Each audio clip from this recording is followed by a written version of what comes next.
Hello everyone, this week no tutorial but a lot of talking. I've gotten quite a few requests on my rainbow fringe tutorial on how to convince your parents to let you dye your hair.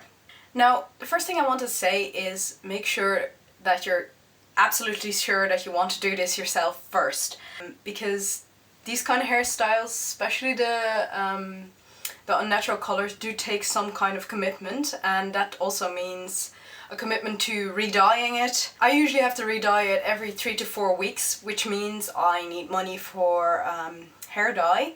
You must be willing to make that commitment and make sure that you have enough money to keep it up. I have noticed that if you keep on top of these kind of unnatural colours, that people are more inclined to accept it and even find it beautiful than if you let it go out all washed out and it just doesn't look so good when it's all faded.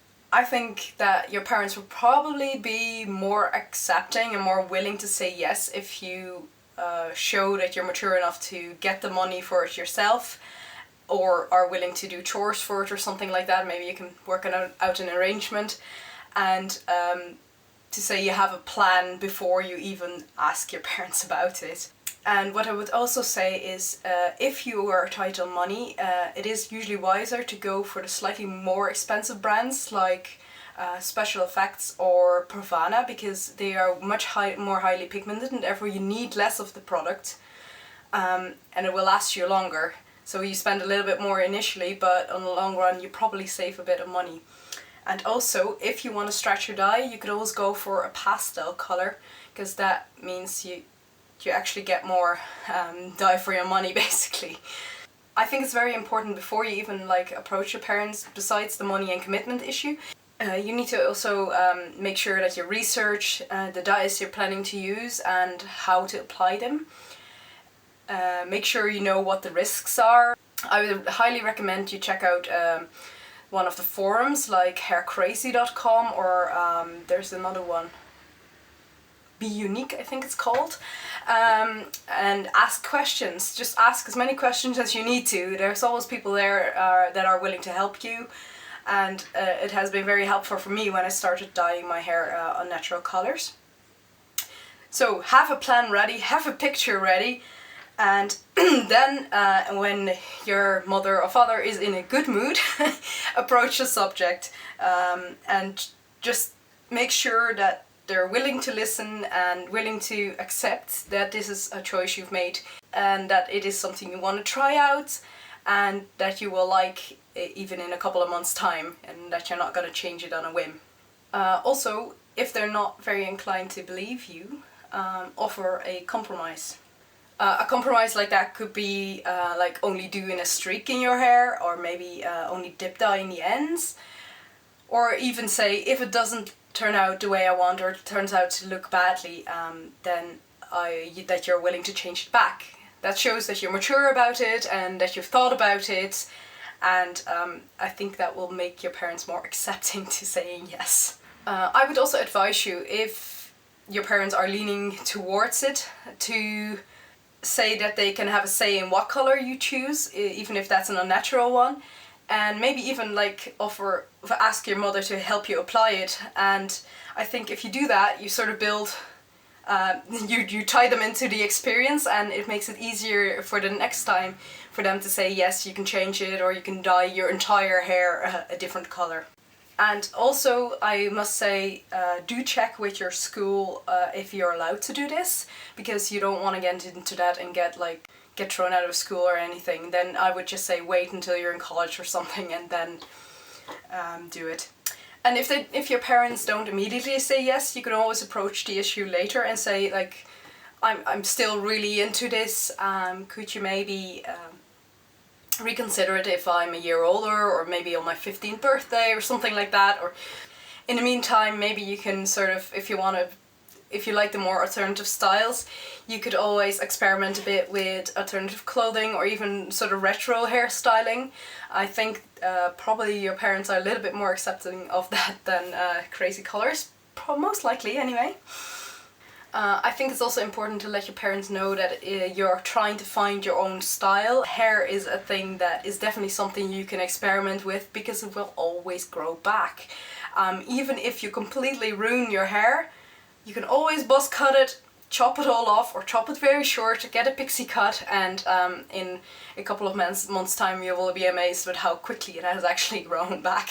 In that regard, hair is way more reversible than, for example, a tattoo. A tattoo is something you really have to be 100% absolutely sure that you will like it the rest of your life.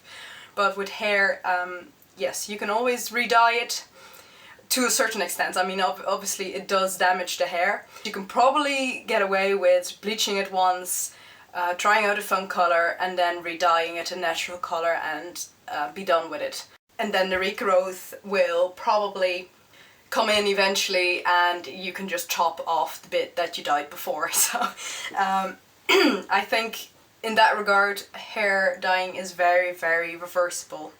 And if your hair is dyed very nice color or even multiple colors, I've noticed that a lot of people ask me, do you do that at hairdressers or do you do it yourself? And I'm always a little proud if I say, yes, I actually did that myself, because people assume that I go to a salon for it, and that really proves that I've done it in a professional manner, and people actually look at it and going, oh, that's actually quite interesting, rather than you're a weirdo, you know?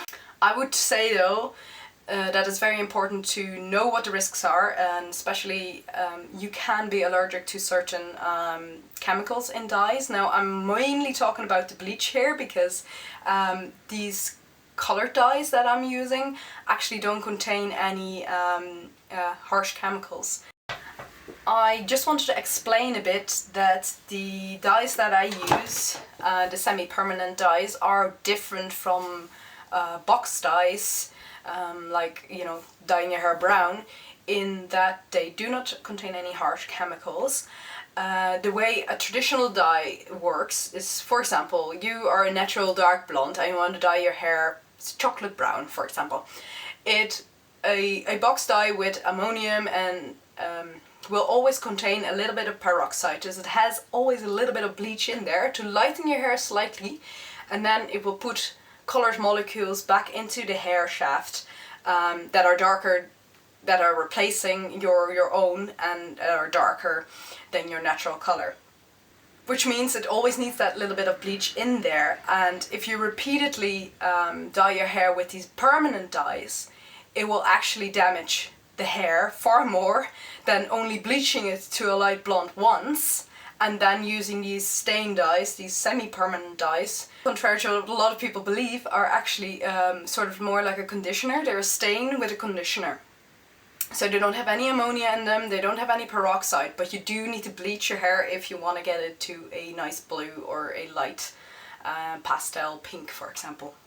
Like I said, the bleach is the damaging part and you have to be careful with that. Try not to bleach out colors and make sure that you know what you're doing with that, or even just get your hair bleached at the salon and then dye it at home yourself.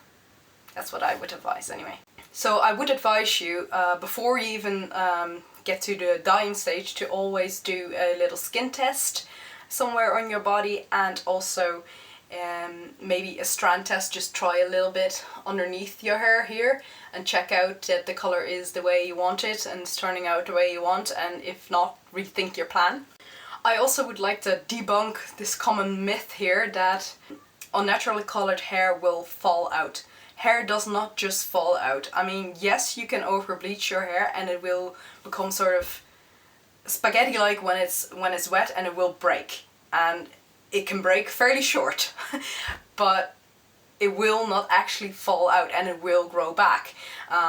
But you may have to chop a good amount off to get rid of the damage if you're not careful. When done properly, you can definitely keep your hair looking healthy, and it doesn't have to hurt your hair so much. Now I'm lucky, I'm a natural blonde, well, dark blonde, so I only have to bleach it once in order to get it to a light enough blonde in order to dye it. Now if you're starting off with black hair, natural black hair, this is gonna be a bit harder and you probably will have to bleach it maybe twice, maybe even 3 times, and that is not good for your hair. I will not lie, that is not the best thing in the world for your hair. However, it is usually better to go for a lower percentage peroxide for multiple times than straight away go in with the 40 vol stuff, 40% stuff and strip it in one go, because it won't. And often what happens if you bleach dark brown hair or black hair to a blonde, it will turn orange. And then you will need to somehow counteract that brassiness. There are products on the market to do this, in order to get a sort of ash-toned color that will dye over nicely, especially if you're trying to get to colors like blue or green that are on the other side of the color wheel. Which brings me to another point. Know your color wheel. It's very important to know your color wheel, because this will help you when you want to transition from one color to the other. Not having to bleach out your color and strip your hair again and re-bleach your hair multiple times, because this is how you damage your hair, and this is how you can absolutely ruin it if you're not careful. So I would really recommend that you make sure that once you've bleached it once, the whole lot to a light blonde, you only bleach the regrowth whenever that appears, and I usually stick to at least 6 weeks in between, sometimes even longer. At the moment I have about 2 months growth in there, so 8 weeks. That's what that looks like. It depends a bit on the color you have, how obvious it is. In this pinky color it's not that obvious. So yeah, that is how I keep my hair relatively healthy. Now I have stepped away from it once or twice by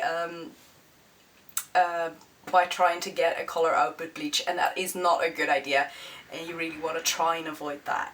These unnatural colors that I use are semi-permanents. They are also called direct dyes. It does mean that these colors actually are quite good for your hair. They're more like a conditioner than a dye, contrary to what a lot of people actually believe. And like I said, they don't have harsh chemicals in them. They just have a stain that stains the hair. So the lighter it is, the better it stains, obviously.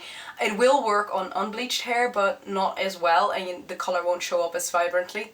And also they're semi-translucent, so if you put, for example, a blue dye over a brown hair shaft, it will make it look muddy brown.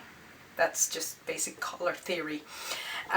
So you will need to get it to a light blonde in order for it to show up nicely and look as vibrant as you want it to do. Semi-permanent does mean that it does last for a while. Depending on the brand and the color you choose, that really can be wash out quite quickly. Most Manic Panic dyes, with the exception of some of the colors, I have the experience that usually in about 2 weeks it is washed out. Now, the dyes that I usually use, Special Effects and Directions, take a lot longer. So it really depends on what kind of longevity you want, what kind of budget you're on, what you want to choose. And say you want to be pink haired forever, I have the best dye for you. That is Special Effects Atomic Pink. That will not wash out, but basically not. You will have to probably over dye it with something else, and it will fade slightly, but it will take a very, very long time. But the good thing about these semi-permanent colors is that over time it will wash out, and with every time you wash it, it will lighten. And that also makes it easier to transition between colors. So it's not that permanent, and if I wanted to go back to a more natural red, then once I get at the red stage, you can add a brown semi-permanent dye, and there you go. You're back to a natural red. You could also try easing your school or your parents into dyeing your hair by first starting off with just a couple of streaks of colored hair, or even trying it out with hair chalks first and showing them the result, and maybe they'll even like it. You never know. Also, I would say pick at first, if you want to do an all-over color, pick at first a color that's sort of close in depth to your own color. For example, if you're a natural blonde, go with a pastel pink, for example, because the change in color is not only a big change, but if you, for example, go from a light blonde to a dark purple, you've also actually gone more towards a dark brown in color depth, basically. So it will be more of a change than if you just stick to the pastels at first. And the same goes for if you're naturally dark haired.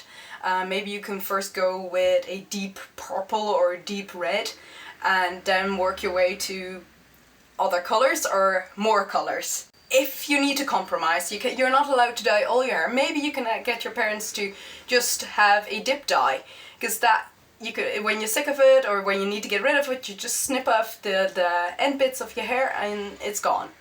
So that's always a very good compromise to start off with.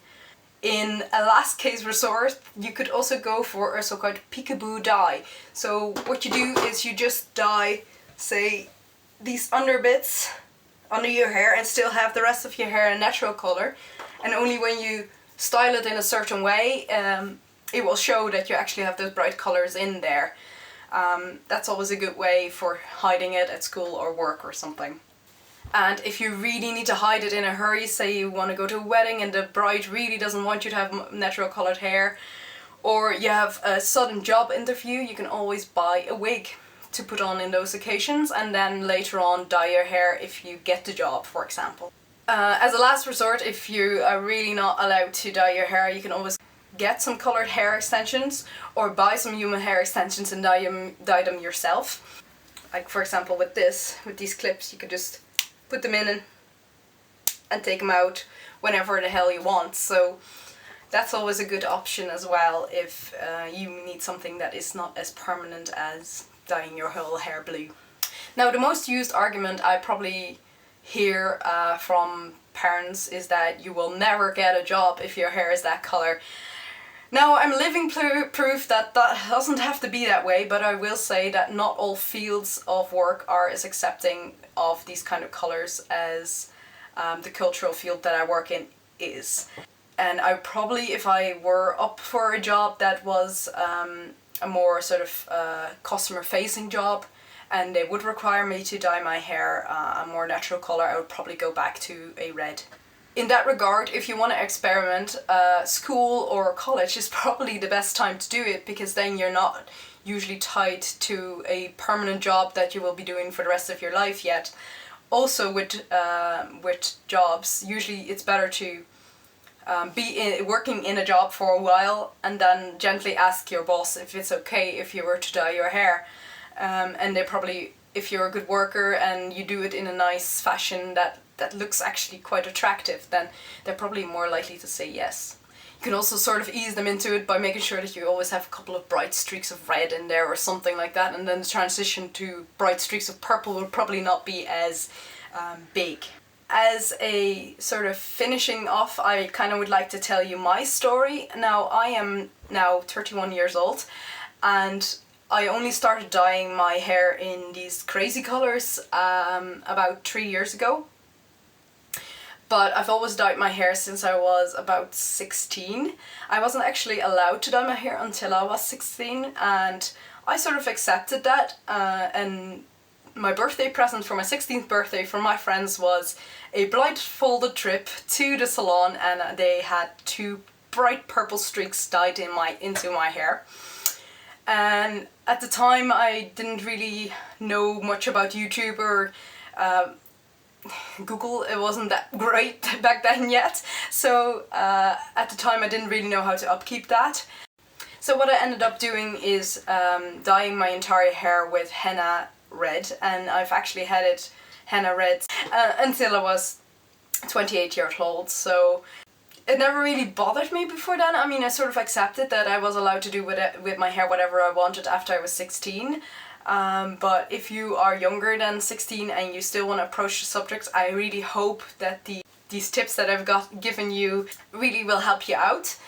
And I think that I probably would be more lenient with allowing potential daughters, if I ever have them, to dye their hair even a bit earlier than I was allowed to do it if they wanted it badly enough. And I'd probably offer to help them as well so they knew what they were doing. Now that's probably all the tips I've got for you for convincing your parents to let you dye your hair. Once again, I really want to say is hair will always grow back. You can always cut it off and it will grow back. Bleach and colouring your hair will not make your hair fall out. It will, if you do it wrong, make your hair break, but it will grow back. it's not that permanent, and really you can always change it. I really hope this video was helpful for some of you trying to formulate a argument and trying to convince your parents or whoever is taking care of you whether you're allowed to dye your hair. And thank you very much for watching. Give me a thumbs up if you enjoyed this video and it was useful to you, or even if you just thought it was useful for someone else, and send it on to them. And check out my social media, and we'll see you next week. Bye everyone.